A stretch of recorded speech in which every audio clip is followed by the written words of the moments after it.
Hi, I'm Victoria, welcome back to my channel. This week I'm doing a video which is my most disappointing reads of 2018.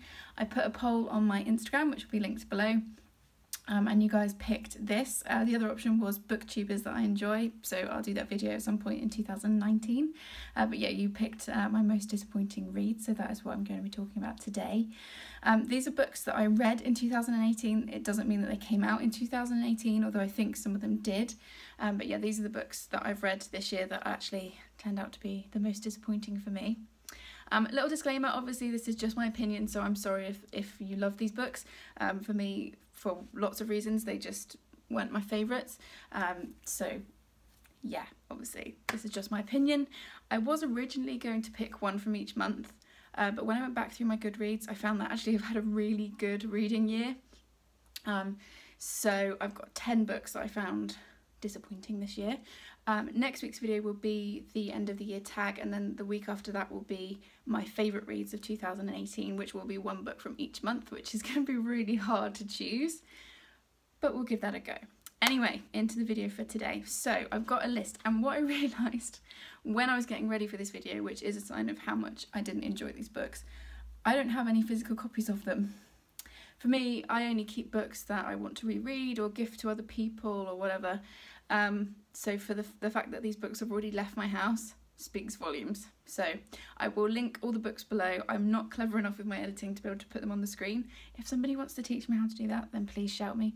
I'm not clever enough to do that, so I will link everything below. Yeah, okay, so I've got a list in my trusty cat notebook, which is actually running out, so I need to get a new notebook, but anyway. The first one was Almost Love by Louise O'Neill, and I realise this might be a bit of a controversial pick. I absolutely adored her book Only of Yours, which I do have a copy of because it lives on my bookshelf and I'm going to reread it at some point next year. I absolutely loved this one, but I just couldn't connect with the character in Almost Love. I mean, I know that O'Neill wrote her as an unlikable character, and I don't mind books with unlikable protagonists, but I just didn't enjoy it. The story felt flat. It's about an abusive relationship, sort of an uneven relationship that this woman's had in the past, and then in her present she's breaking up with her boyfriend, or should be, and it's kind of all about how her previous relationship is affecting her current one. But I just thought she was dreadful. I wasn't rooting for her. I felt like she was doing to her current boyfriend what her previous boyfriend done to her, and I realise that's probably the point, but for me, I just didn't enjoy it, and it was hard work. Okay, next. This feels weird because up to now I've only done like positive book stuff on BookTube, so it feels a bit weird to be talking about books I didn't like, but balance, I guess. Okay, next was Sleeping with the Enemy by Nancy Price. So this is a film, it's been turned into a film with Julia Roberts. I think it was in like the 90s, about a woman in a very abusive marriage, and this is not a spoiler because it's literally the point of the film. It's basically how she escapes that marriage and what happens. I watched the film at the start of the year and saw that it was based on a book, so I added it to my TBR and then got around to reading it. And I'm usually in the camp of books are better than films, but this was one of those rare ones where it was the other way around. The storytelling just felt really uneven. The way the characters have been adapted and changed slightly in the film is better. The storyline is better in the film. There was almost no tension, and I kind of spent most of it just kind of waiting for something to happen. And it does happen, but it's all in like the last 20 pages, which for me I find really irritating with books. So yeah, it was disappointing. Right, number 3 was, I've only DNF'd 2 books this year, they're both on this list, and this was the first one that I DNF'd, and I'm probably going to absolutely murder the name of the author, so I have to apologise in advance, but it was I Am Traitor, which was by Sigmarsdottir, I'm sorry, which I can't actually remember that well. I think I read it right at the start of the year. I think it's about like aliens come to our planet and start abducting people. It's young adult, and I'm going to do a video soon about my thoughts on young adult because I think I've actually grown out of it as a reader. So maybe that was part of the problem, but I literally read It says here page 355, so it's obviously on my GoodReads somewhere. It's quite a big book. It was really slow. The style was really odd. I didn't like any of the characters, and no, not for me. So I had to DNF that one. Number 4 was What Alice Forgot by Liane Moriarty. Now, again, this might be a bit controversial because I know that Moriarty's books are really, really popular. They tend to be like contemporary / women's fiction, sort of like domestic dramas and stuff. And I've read a few of those, not of hers, from other authors, and enjoyed them. But for me, I just don't really like her writing. I never feel satisfied at the end of one of her books. I've read quite a few and I've kind of given up on her as an author because she's clearly not for me. This one, because I've written a few notes here on each one, I've just put didn't connect to the characters. And I think, I actually can't remember what it's about, which kind of tells you all you need to know really. But yeah, for me, not for me. Didn't enjoy that. Number 5 was Cartwheel by Jennifer DuBois. This I was so disappointed by because it's based on a real life case. I kind of love true crime. It's a fictionalized version of the story where two girls go to live in Spain, I think, or Italy, and then one of them ends up dead and the other one is basically accused of her murder or of being involved. And I had really high hopes for it. Particularly because a couple of friends of mine that also read a lot of books had enjoyed it, but I just did not connect to it and I found it really hard going. It's one of those books where I was like making myself read another 10 pages, and I'm not really sure why I didn't just DNF it, but clearly I was just being stubborn those couple of days.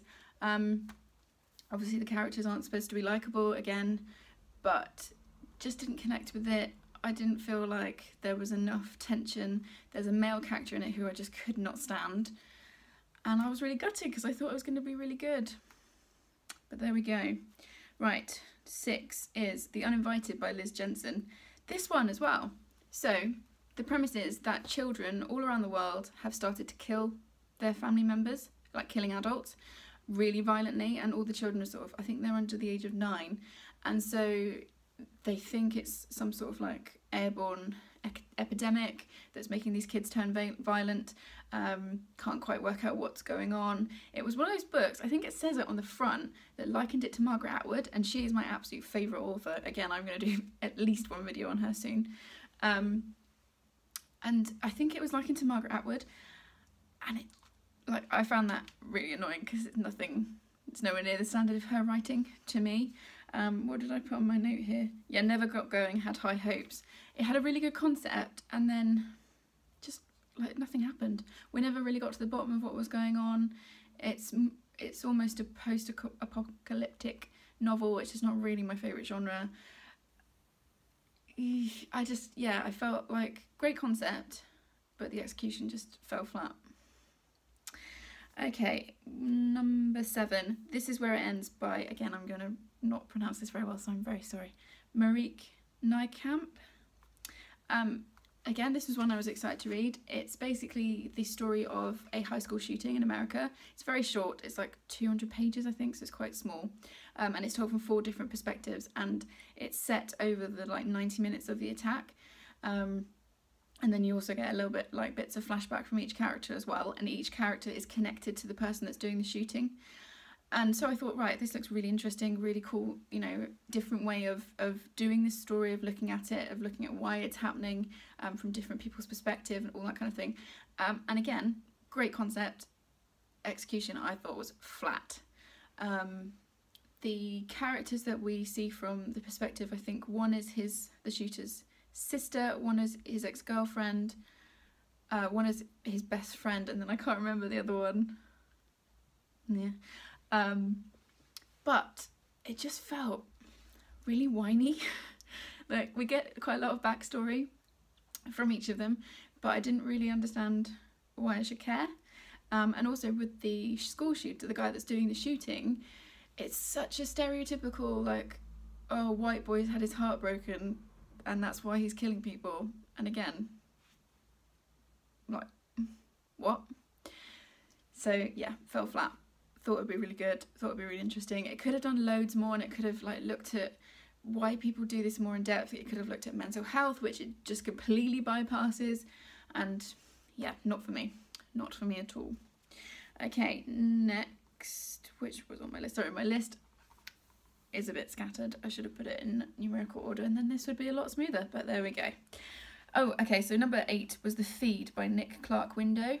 Again, I was really excited to read this book. Concept is that it's set in the near future in our world, but slightly further ahead, where social media has become basically integrated into the human body, so you don't have to use your phone, you just like move your eyes a certain way and everything's like in front of you.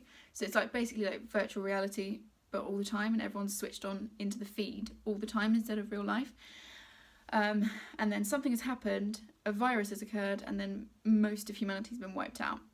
Thought it'd be quite interesting. Like I said, I'm not usually into like post-apocalyptic kind of thing, but this looked interesting and I saw it hyped quite a lot on like Twitter and Bookstagram and stuff, so I thought, okay, I'll give it a go. I found it really dull, like really dull. It's not quite what I thought it was going to be, because I thought it was going to be set in that world where people are using virtual reality all the time, because I thought it'd be really interesting, like commentary on social media and people's dependence on it and all that kind of stuff. And we do get like one tiny snippet of that at the start of the book when the two main characters are sat in a restaurant, and one of them, the woman, is in the feed and she can see this like beautiful restaurant all around her, really attractive people, the food looks amazing, da da da.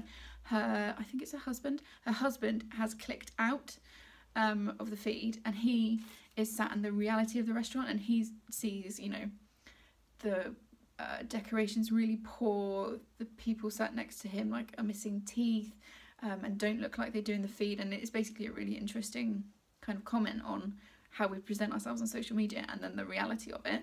So I thought that was fab. But then most of the book is set like 5 or 6 years later, once this epidemic has happened.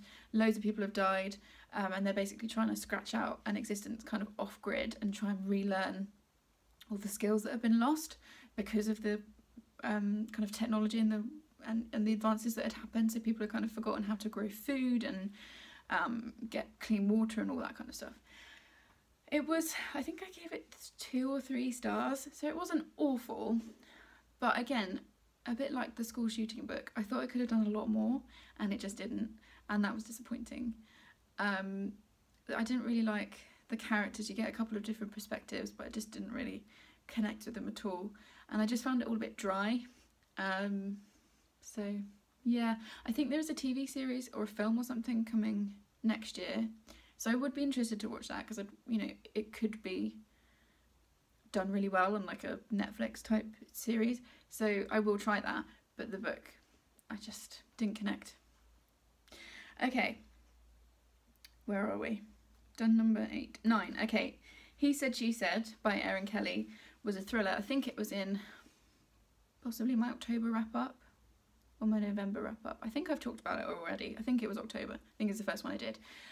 So this is a contemporary thriller. I think it's supposed to be a thriller, where basically a couple go to a festival, and during that festival they witness what looks like a sexual attack, and the woman in the couple sees, or thinks she sees, the attack happening, and then her boyfriend is kind of stood behind her and doesn't see quite as much and sort of catches the tail end.